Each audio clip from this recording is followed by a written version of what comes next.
Hi, Pamela Ann with Easy Messages, messages that can help you to be able to create the exact world that you'd love to have in your life. And today we're going to be talking about the importance of recognizing that no one is above you and no one is beneath you. In fact, that's one of the first things that my master teacher taught me as a 3-year-old. He was very specific about that it was obvious how much he loved me and adored me and cherished me. That was very obvious, and I could feel it with his loving guidance and support and the things that he was teaching me. But he also taught me at the same time that no one was beneath me as well, that everyone had tremendous value, every single being on this earth. And it was very important for me to recognize that and not look down on anyone, but to recognize how magnificent every single one of us were. And it helped me to be able to see, to just cast away the way the world would look at things and see their eternal greatness and see why they were placed here for their perfect life mission. They did not make any mistakes in how they created every single one of us, because they created us in such a manner that our physical bodies, our looks, our personalities, and our verb, everything about us would support our life mission. Now, my life mission isn't the same as other people's life mission, and neither is their life mission as well.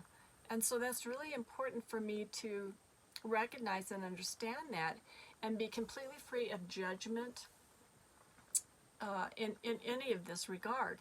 And it's also really important for us to totally let go of jealousy and envy, because that's going to tank us. It really will tank us unless those people are, well, first of all, jealousy and envy will just slam the door shut on us, because it's a feeling that we might have lack or something in our lives, and we kind of get irritable at, hey, how come they have more than me? Nobody has more than anyone else, not really, because everybody is creating what they would like to experience in their life. And some people don't want to have a lot of things to have to manage. I know I had a tremendous amount of homes and businesses and other things to manage, and I recognized I wasn't also enamored with that. I mean, it was great for a season, for a long season actually, but it wasn't really how I'd like to spend my quality time and energies. There were some other things. I had mastered those situations. I knew how to be an entrepreneur. I knew how to be able to run businesses, successful businesses, and have them in the black from the first month on. I understand how to do all that and how to really enjoy having playing with lots of employees and whatnot, and working with other CEOs and things. And it really was fun and enjoyable, but I really feel it's important that you shift and do other things and not just do the same thing day after day after day after day. And I recognize that my time and energies were worth more than just managing a lot of homes and properties and things as well. So I literally let go of it all of it. I let go of it all. And some people would be like, literally, I've had people ask my husband, is your wife going to be okay with that? Because she's so accustomed to having like these amazing homes and things. And I'm like, are you kidding me? I used to live out of a car when I was in high school. Of course I'm fine with that. Of course I'm fine with living in a tent. Of course I'm fine with starting over again. I mean, that's part of the jigginess of life, is to be malleable and to continue learning and growing and expanding. And I don't give a flip what anybody thinks about my circumstances or what I'm creating, because it's really none of their business. It's for me to grow and expand. They're not part of knowing what my life mission is. That is for me and my master teacher to know. And I've been very clear about what that is all of my life. I have just been gathering and gathering and gathering a lot of really pivotal information that helps me to understand my fellow brother and sister here upon this earth. So I understand how they tick and where they're coming from, and I get it. I really do. I really do understand. So it's really important that we release measuring ourselves against other people, because it's fruitless. Why? Why measure yourself against anybody else? Just allow yourself to know in your gut, are you on the path that is satisfying to you? That on a daily basis you feel joy and happiness and well-being and a tickle of excitement and enthusiasm?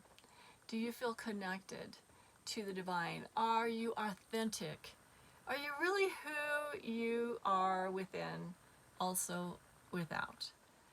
Or are you putting on a mask so that other people will accept you? Who cares if they accept you or they don't? You know, that's not your responsibility. Your responsibility is to totally love and embrace you and accept you and live your life mission. Live your life mission. It's really okay. I've met a lot of people. Tucson is just filled with people that are homeless and on the streets. And some of them are such magnificent people. Oh my gosh.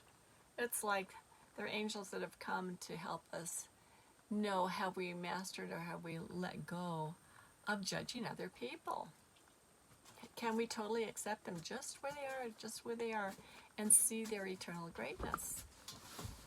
It doesn't mean that they've always been in that situation and they'll always stay in that situation, but can we still love on them and enjoy them and appreciate them? Because I'm telling you, they can be angels that we're unaware of, and it's pretty amazing. So if you are trying to measure yourself or judge other people, it is a total waste of your time and energy. The only thing that it can be fruitful for is if they are providing you with examples of what you think would be wonderful for you to experiment with having in your life. Instead of being jealous and envious, but to see, oh wow, that's a great idea. If it shortens your learning curve and helps you build some of your strength and some of your knowledge base, and if you are open to allow them to help you to receive that information. And also, if it helps you to create harmonious relationships where you can rub shoulders with them and they can mutually uplift you as you mutually uplift them. For goodness sakes, let's not have things one-sided. I learned about that. I had all these wonderful beach homes and houseboats and places to live and stuff, and I shared them, but there were a lot of people who were they were coming and they were jealous and envious and trying to take advantage of the situation and never giving or sharing in return. I mean, you have to have this balance. And it was important for me to be responsible for that, because I'm not interested in feeding that in them. That would not be responsible for me. And that's one of the reasons why I just said, okay, I'm done with that, wipe it away. And that's why I pretty much gave everything away, because I just recognized I'm not interested in initiating that. I'm not responsible for people's feelings, but I have other things that I was supposed to do, and I was really glad to be driven out of that situation in some regard, because I knew that time for me to come up to the mountains and create this retreats training teaching center was coming nigh, and it was important that I not be so connected to things of the world that I missed out on really the final wonderful, wonderful experience that I was going to have. And I really do feel like it's important that you create something new every few years anyway, because you can master things, but you can stay stuck in mastering something and then just staying that way. That doesn't help you with learning and growing and continuing to expand in your world. So if this is helpful and supportive for you, consider sharing it with others. Don't be timid in being able to do what really is your authentic life mission.